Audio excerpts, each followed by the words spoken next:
ఒకరోజు రాజు మంత్రి మారువేషంలో రాజ్యంలో తిరుగుతుండగా ఒక బందిపోటు గుంపు వాళ్ళపై దాడి చేస్తారు. రాజు మంత్రి వాళ్ళతో ప్రతిఘటిస్తుంటారు. అటువైపుగా వెళ్తున్న రుద్రసేనుడు అది చూసి తన వంతు సాయం చేస్తాడు. దానికి మారువేషంలో ఉన్న రాజు మెచ్చి నీకు ఏం బహుమతి కావాలో కోరుకో అని అంటాడు. కానీ రుద్రసేనుడు తమరు ఆపదలో ఉంటే కాపాడేనే కానీ ఏదో ఆశించి మాత్రం కాదు అని విరోచితంగా అంటాడు.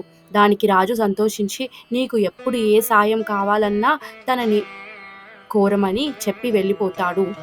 ఇదంతా తన భార్య శాంతశీలకు చెప్తాడు రుద్రసేనుడు. అప్పుడు ఆమెకు ఒక విషయం గుర్తుకు వస్తుంది. కొద్ది రోజుల క్రితం తను కట్టెలకని అడవిలోకి వెళ్ళినప్పుడు అక్కడ ఒక మునీశ్వరుడు తారసపడతాడు. ఆ మునీశ్వరుడు తల్లి ఒక విషయం చెబుతాను శ్రద్ధగా విను. లోకమంతా చీకటిగా, అది కూడా శుక్రవారం రోజు ఎవరి ఇంట్లోనూ దీపం లేకుండా నీ ఇంట్లో మాత్రం దీపం పెట్టి గుమ్మానికి అడ్డంగా కూర్చో. అప్పుడు చీకటిని భరించలేక నల్లని చీర ధరించిన ఒక ఆమె నీ ఇంట్లో నుంచి వెళ్ళటానికి ప్రయత్నిస్తుంది. అప్పుడు నువ్వు ఆమెని అడ్డగించి బయటకు వెళితే లోపలికి రాకూడదని షరతు విధించు. అప్పుడు ఆమె నేను లోపల ఉండే ఈ వెలుగుని భరించలేక చీకట్లోకి వెళ్ళిపోతానంటుంది. ఇంకొక ఆమె పట్టు పీతాంబరాలతో దగదగా మెరిసే నగలతో ఇంట్లోకి ప్రవేశించడానికి ప్రయత్నిస్తుంది. ఆమెని కూడా అడ్డగించు. లోపలికి వెళ్తే బయటకు వెళ్ళకూడదు అని షరతు విధించు. ఆమె అప్పుడు బయట చీకటిని భరించలేను, లోపలికి వెళ్ళిపోతానంటుంది.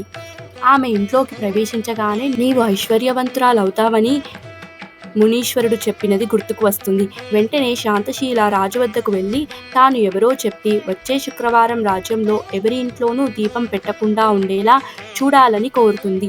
వెంటనే రాజు ఆమె కోరిక మేరకు రాజ్యంలో ఎవ్వరూ శుక్రవారం రోజు దీపం పెట్టకూడదని చాటింపు వేయిస్తాడు. మునీశ్వరుడు చెప్పినట్లు చేసి శాంతశీల ఐశ్వర్యవంతురాలవుతుంది. కానీ శుక్రవారం ఎవరూ దీపం పెట్టకుండా రాజుగారితో ఆజ్ఞ వేయించినందుకు చాలా బాధపడుతుంది. అప్పుడు లక్ష్మీదేవిని ప్రార్థించగా లక్ష్మీదేవి ప్రసన్నురాలై ఇకపై ప్రతి శుక్రవారం సంధ్యా సమయంలో దీపం పెడతారో